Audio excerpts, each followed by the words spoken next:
Hello there ladies and gentlemen, I'm Paul TX141 Walsh, welcoming you to an all new 8 in a day gameplay for the skies of War Thunder Realistic. Today's episode will see us feature the Supermarine Spitfire Mk.Ia, a British Tier 2 battle rating 2.7 fighter aircraft, and we'll be using the following settings. Stealth belts for our wing mounted 30 caliber machine guns, of which we have 8, reasoning being, in my experience, these are the most powerful belts out of those available. As for our gun convergence, we're using a personal preference of 400 meters, and as for our fuel load, we're taking the standard 30-minute fuel load to ensure we can make it to the end of the game unscathed on fuel capacity. As we take to the skies and make our way over to the combat zone against the enemy Axis aircraft, we're going to use the opening 5 minutes of flight time to address the major elephant in the room. That is, where are the videos for War Thunder Arcade, or have I given up on them completely, i.e. the aircraft reviews? The short answer is no, I haven't given up on them completely. You'll potentially see some new reviews by the end of the summer of 2020. And now, time for the full explanation. You may not like it folks, but here we go. Long story short, back in 2019, as many of you will be aware, I had to deal with the passing of my father. However, that was only one of 3 sources of mental taxation which were running in parallel to one another. The other 2 were a work-life balance where work was becoming 100% of my life, and the third item was the personal feeling of obligation to do these videos. Now let's talk about those 2 items because item number 1 is already addressed. Work-life balance. As many of you will also be aware, I work for an IT company as a senior business analyst. It's a job I absolutely love and I accept the stresses and pressures that are meant to come with the job. However, last year was not healthy in terms of my working career, in that, whereas I'm normally meant to work a 35-hour week, in the end, as the year went on, I was starting to work increasing hours outside of my contract, and I was starting to see my weeks become commonly a 40-hour week, then a 45-hour week.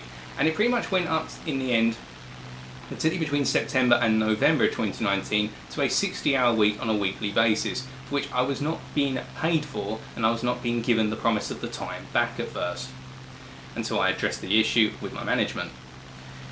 Now, with that in mind, and putting that in tandem with the first item, you can already see how this would be very mentally taxing, because I would be coming home to a very difficult situation, and I would be going away from home to a very difficult situation from work. The third item was doing the videos and this personal feeling of obligation to bring the videos out. Now, I stopped that, I put a cap on that, because I felt as though in the end the reviews were becoming like a second job, and I wasn't enjoying doing them anymore. And it's not a critique of you guys, the viewers, or War Thunder as a game. Not at all, it's just how I was starting to mentally change in my approach towards doing the videos. So I moved those out of the way and switched to the Gran Turismo Sport videos, as it was an outlet for some of the stresses, and also what it gave me the opportunity to do was tie in doing video work with the passing of my dad. I give him something to watch, as you're aware, as I talked about in previous videos, something for him to watch as he is gradually passing away, something he loved. However, when my dad did finally pass away, unfortunately, the concept of the work-life balance being 100% work did not change. It continued and it ramped up. And in the September to November period, things got so bad that come the 3rd of December 2019, I had a mental breakdown. I just woke up that morning, I couldn't get out of bed, my body shut down, and all I could keep saying over and over was, I give up, I don't want to be alive anymore, I give up. And I'll be honest with you, in the build up to that point, there were multiple occasions where I was thinking thoughts such as, what's the point of me existing anymore? I wish I'd traded my place with my dad, or I wish I could have traded places with my dad. And suicidal thoughts were running rampant in my mind, and I was really wondering, what's the point of it all? So, that's why everything pretty much came to a stop, and that's why for the first 4 months, since that, if you will, and pretty much I've been using the whole of 2020 so far, I've been working hard on trying to just enjoy my life again, address the lack of work-life balance, take up new hobbies such as clay pigeon shooting, resume old hobbies such as actually putting videos together and having fun doing so, and that's what all the videos so far in 2020 have been on this channel. And the charity race I did at the end of 2019 was all about having fun doing videos that I want to do, not that I feel I have to do them. And that's why I say potentially the summer of 2020 for the War Thunder arcade reviews, because I know I will love to do them again one day, but it's when I'm mentally ready to do so. I do not, and I repeat, I do not want to end up going back to how I felt come December 2019, the start of that month. It was not a good place to be. And I just want to quickly say thank you to all those of you who have stuck around had the patience, tuned into some of the more different videos, or just had the patience to wait to this point. I appreciate I haven't been fair to any of you. I haven't been fair to any of my friends who will be watching this video, and I'm very grateful to all of you.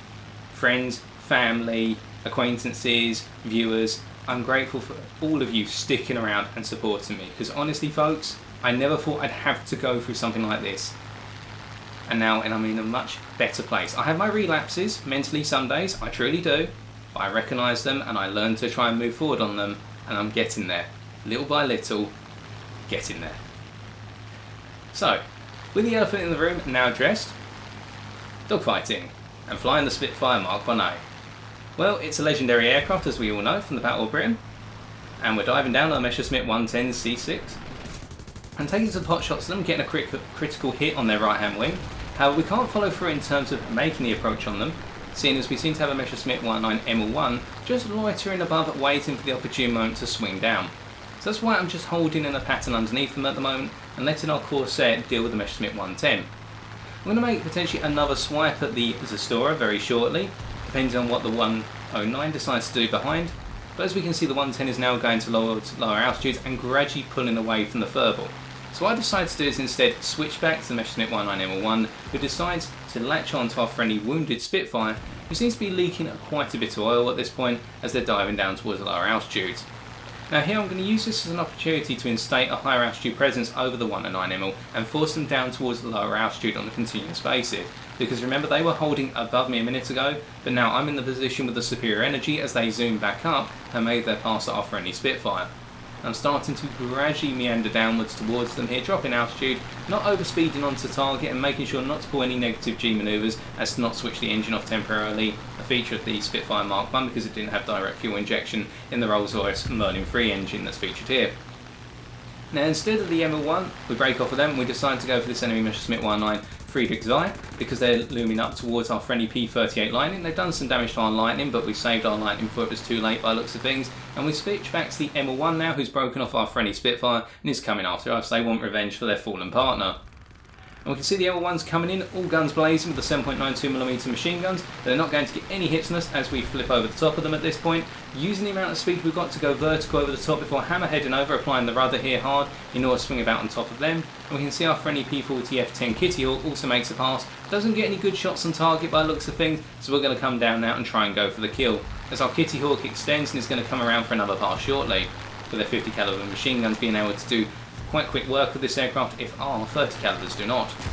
Now I'm waiting for the opportune moment here to open fire on the Mk.1, seeing as they're being very evasive at the moment, and what I want them to do is exhaust all their energy and essentially sit out in front of me. And as they start to go vertical here, you'll note that I've switched my engine off. They've gone vertical and I'm able to follow them, the energy that I've retained in following them down to lower altitudes, and just as we're about to go for a stall, both of us are able to take them out of a clean shot on target, picking up our second kill of the day. And taking a look at the ammo count in the top left corner of your screen, you'll see that we've still got 1,875 rounds left out of our starting pool of 2,800. So that means we have, if I remember correctly, 350 rounds per gun, so 8 times 3 is 2,400, 8 times 50, yep, 350 rounds per gun, and we've still got tons of ammunition left to go. Now looking at the boards here, we can see that the enemy team have 4 aircraft left in the skies, so our team's 3, of which it's myself, a friendly Kitty Hawk, who we just saw out the corner of the screen there, and also the wounded Spitfire from earlier, who's going back to repair and rearm. Now I type into the chat at this point that I need to rebuild my energy, but what I'm also doing here, you'll note that I've put my throttle to 95%. I'm just letting the oil and water temperatures start to cool down a little bit because we had to work the engine hard during that period of dogfighting. And that's something I like to do in realistic, something that not a lot of people seem to do. Everyone likes pushing their engines quite hard. I like to just nurse my engine, and when I've got quiet periods, just run it sub 100% throttle, so that way we're just able to keep those temperatures down and improve its longevity. Now making our way back over into the combat zone, we can see that our Kitty Hawk has essentially turned the situation against the Heinkel 100D1, a very powerful energy fighter, a high-speed fighter with rather anemic armament by comparison with what it could have. We can see that that 1 versus 1 has now turned into a 1 versus 2, where our Kitty Hawk has also started to pick up the Heinkel 112, who's making their way around. So what we're going to do is we're going to come swinging in at this point with a bit of speed, engaging the war emergency power to improve the rate of attack. And we're going to come in on the side of the Heinkel 100D1, who's going into a loop, ascending into a loop after our Kitty Hawk, but they're never going to get the kill on our ally. So we take the Heinkel 100 out of the skies, and now we're looking to swing down and around on the Heinkel 112. I'm going to get a passing shot in on them here, a good pass there, not a kill, but we're going to come around again, coming underneath them at this point, using our elevator responsiveness to great effect, not able to get a clear shot on them there as they cut down in front of us, and we're going to follow them down to lower altitudes at this point, thriving off the elevator of the Spitfire, and we've also got our friendly Kitty Hawk in the distance, off to our left hand side slightly off, and we've set the Heinkel 112 on fire, hoping to pick up the kill here, but in the end it's the Kitty Hawk that picks up the kill. They take the right hand wing off of the Heinkel 112. Well done to them, that was a good bit of work by them, and well done to them for staying alive for so long before able to come over. Perhaps could have come over a little bit quicker, but we're focused on rebuilding our energy. It is what it is, and it's worked out successfully this time. Now with 747 rounds left, and our temperature's starting to go into the moderate zone again, the oil particularly, we can see that the enemy team have got 2 aircraft left. One of them is a Heinkel 100D1 that's being piloted by a very good pilot, and the other one is a Junkers 87G that's going to be coming back to ground pound shortly. I'll type into the chat at this point that I've got 700 rounds left, and I'm wondering whether to rearm or repair. The issue, however, is that with our Spitfire still repairing, and he's going to be coming over again shortly, and our Kitty Hawk loitering around here, what I don't want to do is make my way away from the combat theatre and see that our P40 F10 Kitty Hawk essentially has to go 1 versus 1 with a Heinkel 100D1, where if they play to their strengths, will make short work of the Kitty Hawk in the energy fighting, i.e. boom and zoom. And there comes the Heinkel 100D1, dead on call. Alternatively, if I make my way back, we all need to go back, and what that does, that gives the Heinkel the ability to have the advantage over the 3 of us, albeit we have the advantage in numbers, but in return that also gives the Junkers 87G the ability to go ground pounding, ward of its cannon, and it can take out the ground units and secure the win for their team. So it's a bit of a pickle here, and what I decided to do in the end is actually stay in the combat theatre and make the most of the 747 rounds left. Now, of course, one of the wonderful things about Realistic is that whilst you may only have a limited amount of ammunition remaining, not everybody's going to know that, so it's a bit of a mind game as the Heinkel 100 comes sweeping in for a pass before breaking off and through, heading up towards our P40 F10. Expecting to make a boom and zoom pass, we dodged the incoming fire then. We've got to keep in mind that whilst the Heinkel only has 3 7.92mm machine guns, if they're clear on target with them, it only takes a couple of bullets to enter the cockpit and knock my pilot out to end my flying career for this match. So instead, we're just going to be quite evasive, and we're going to gradually try and turn it into a 2 versus 1, where hopefully the Kitty Hawk and myself can close off the escape routes for the Heinkel 100, take away their energy and turn it more towards a turn fight where we'll be superior to them. You can see that our friendly Spitfires are now making their way over, albeit they're approximately 16 kilometres away. And looking over in the distance at this point, I'm keeping an eye out for the ground pounder on the enemy team, because I'm trying to see when they're going to arrive on the battlefield, because they really do need to be taken out. You can see that on top of that, I'm starting to make my way away a bit, because what I want to do is get some space between the Heinkel and the P40. I want the 2 to see if they're going to turn it into a dogfight, because if so, then I can come over. But it looks as though the Heinkel is just making sweeping passes at this point, and also this break gives me an opportunity to get a little bit more energy, cool things down again, and start to build up. Now, I appreciate that I'm leaving the Kitty Hawk to do a lot of work here, and that's a criticism that can be levelled at myself, but now that I can come over, I can engage the War Emergency Power, build the speed up quite rapidly, and I can start to come in with a lot more speed to close off the ability for that Heinkel 100 to escape. They've got to manage their speed and energy very well here to actually be able to get away.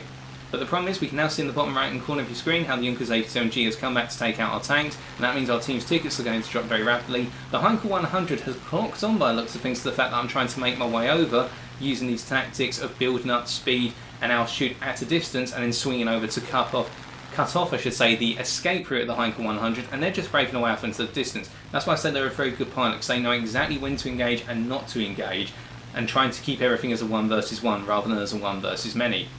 So at this point, noticing the Junkers 87 close by hitting the ground units, I decide, right, it's time to get rid of that Junkers, take them out of the game, and then this becomes a race to take down the Heinkel 100 before the natural ticket bleed of the game mode, i.e. where the ground units just gradually die off as they kill one another off over time. Now the Junkers 87 I'm not expecting too much difficulty from. It's a ground-based attacker at the end of the day.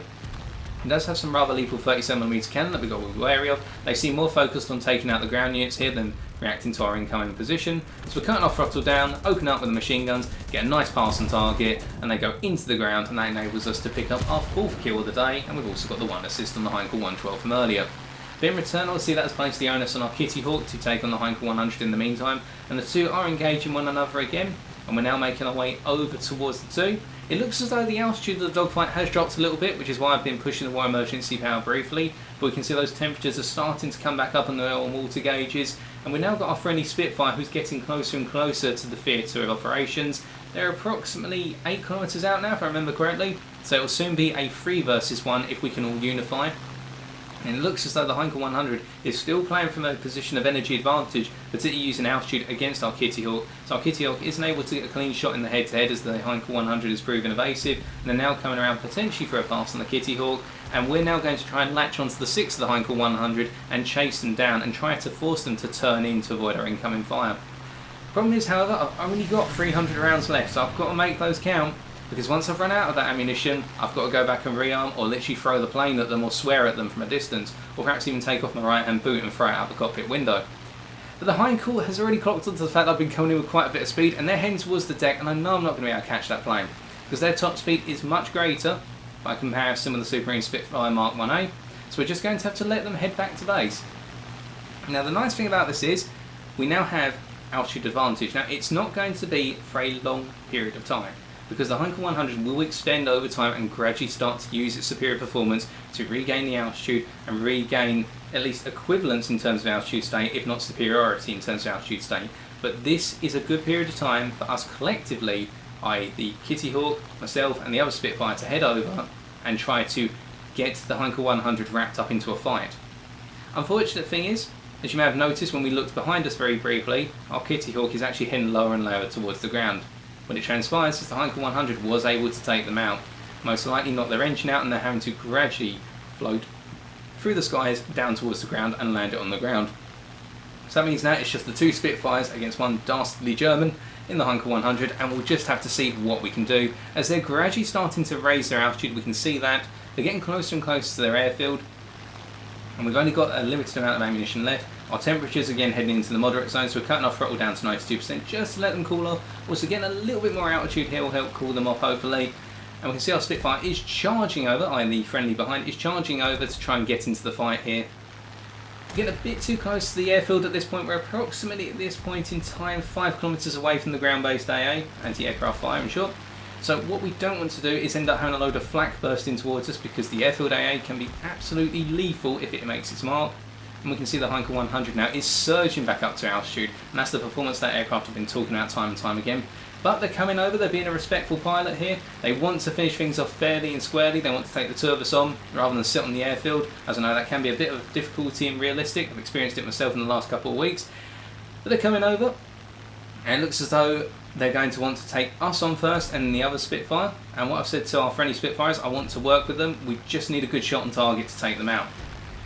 But now the Heinkel seems to be at first heading away from us. Perhaps they're going for the other Spitfire instead, so we're turning back in on them. They've probably got their eyesight going from one plane to the other, and I'm going to make a point of really heading over towards them now. So what I want them to do is get embroiled in a fight with myself, and if needs be, I'll happily serve myself up on a silver platter, so that way our friendly Spitfire, who's fully fresh-faced and full of ammunition and fuel, can take them out and continue the fight. And we've got to hurry up here because we've only got a limited number of ground units left, as we can see from the tickets at the top of the screen. So here the Heinkel comes across. It's going to go in for a pass at high speed. We're just cutting downwards through the air, rolling the plane over, making ourselves very difficult to hit, taking a very light grace on the machine guns here, which is nice. And because they've had to come down gradually to get a shot on target here, we're turning underneath them, turning into a set of scissors temporarily, and we're coming about on target. We can't afford to open fire yet for the simple reason we haven't got the ammunition to do so. So instead we're going to have to let the Heinkel break off for the time being. But our friendly Spitfire is making their way over, they're getting closer and closer, and the Heinkel pilot decides to come around for another pass. What do you think? This is the right time to take me out before they take the other Spitfire on, because otherwise this is going to be a 2 versus 1, which they can't potentially win as easily. So here, set myself up once again using a similar pattern of approach to avoid the incoming fight as they make their sweeping pass, cutting directly underneath. We take a hit to the left-hand wingtip this time. Not too much damage, but we've got to keep an eye on that. And as they sweep up here to loop over the top, this is the opportunity. And we get a critical hit on their cooling system. We've only got 3 rounds left. But the thing is, does the Heinkel pilot know that as we come around, lining up, making ourselves look like we're lining up a shot on target, and they bail out? Now it could be they were thinking at that point, well, the Spitfire pilot directly behind them is going to open up and take them out of the skies, so they bail up. That's Jerry out the skies, and now it's an ace in the day for us. So the sky is cleared of Axis aircraft, and we can now make it home for tea and crumpets, or in this case, I think I'm going to treat the team to a nice round of beers. What a game. And that's what I love about flying the Supermarine Spitfire Mk.Ia in realistic. And that's why If you don't refer to me as TX141 or by my actual name, you can call me the Brit and the Spit.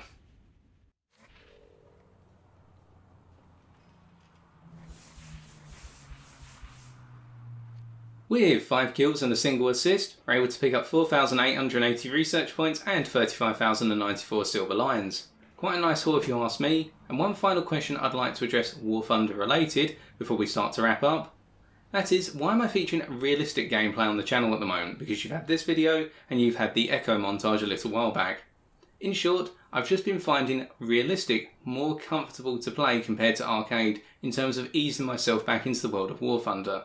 Short and simple, it's not that one mode's better than the other, I've just been finding it more comfortable and I will eventually transition back to arcade as time progresses, as spoken about earlier on. To wrap up then, it is good to be back doing some videos. Also like to point out that with the current COVID-19 pandemic, I can appreciate that for some of you it's going to be a very difficult situation to adapt to, and there may be cases where you feel very alone or isolated, and what I've done is I've set up a Discord, which I'll put a link to in the description of this video. If you'd like to join that, I can't promise I'll be on it all the time, but I'll try to pop in and out of it. It's just a means that if you're a viewer of this channel and you want to interact with others, whether it's myself or other viewers of the channel, people will be there hopefully, and that way you won't feel as alone in the world.